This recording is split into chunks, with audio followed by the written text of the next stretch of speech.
Brilliance Audio presents The Promise of Us by Jamie Beck, performed by Dara Rosenberg. Claire would rather stand naked in the middle of Sanctuary Sound's town green to expose her scars than start this conversation with Steffi. She dismissed her father's warnings about going into business with a friend, certain that she and Steffi could weather any dispute.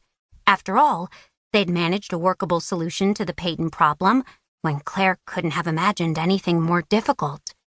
Apparently, her imagination hadn't worked hard enough. This current mess, Steffi's beloved 1940s bungalow that had exacerbated their remodeling company's financial troubles, proved that a personal bond was exactly what made partnership conflicts so sticky. Before taking her seat, she leaned rosy, her worn rosewood and ivory cane against a chair at the dining table. Overhead she heard Steffi's boyfriend Ryan, his heavy footfall on the bathroom tile, followed by the sound of the waterfall showerhead at full blast. While Steffi poured them each a mug of hot chocolate, Claire inventoried the recently renovated interior for the millionth time. They tested 6 blends of espresso and Jacobean stain before settling on the darkest one for all the floors. A gray glass tile backsplash and white quartz-set counters had been splurges. The assortment of modern lines and rustic antique finishes might inspire a town and country feature, but that didn't make the project any less fiscally irresponsible. "Did you highlight your hair this morning?" Steffi grabbed a can of whipped cream from the refrigerator. "Strawberry blonde's très chic." "Thanks." Claire threaded her fingers through the front of her hair self-consciously. The impulsive decision had more to do with Peyton's impending return than with a desire to be stylish.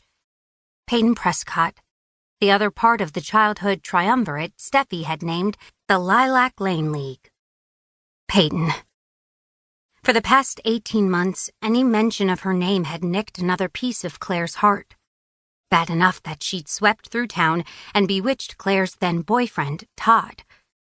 Worse, that Todd then ran off with Peyton on her travel-writing adventures. Betrayal by a man sucked. Betrayal by a man and a former bestie, although Peyton obviously hadn't been a true friend, was excruciating. In truth, Claire could admit Peyton wasn't the only woman more venturesome than she. The lame hip and chronic pain from the bullet wound had put Claire's high-adventure days in the rearview mirror since before she learned to drive. No more tennis, no hiking, no heels. Even dancing could be iffy, especially on dank nights. Her cane had become her most reliable companion, which was why she'd given it a name. And travel?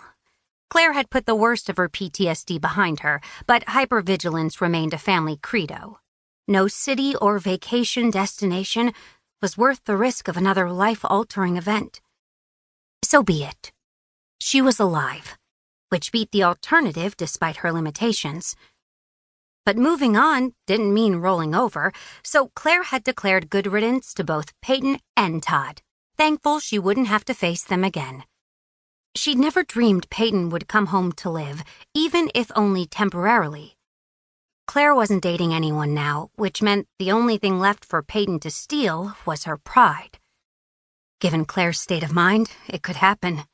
At the very least, Peyton's return would stir up dust and make Claire the subject of more gossip. Unlike when she used to compete in the USTA New England's district tournaments, Claire now hated being the center of attention almost as much as she hated Brussels sprouts. Peyton's return would also bring her brother, Logan, the star of Claire's teenage fantasies and only real rival to her girlhood crush on then up-and-coming junior tennis champ Andy Roddick, to town. He'd been different from other teen boys, more clever and creative. The last time she'd seen him, this past fall, she'd stammered and scampered away. That recollection made her hot, in a bad way. She'd sworn to herself that the next time she saw either Prescott, she'd be prepared.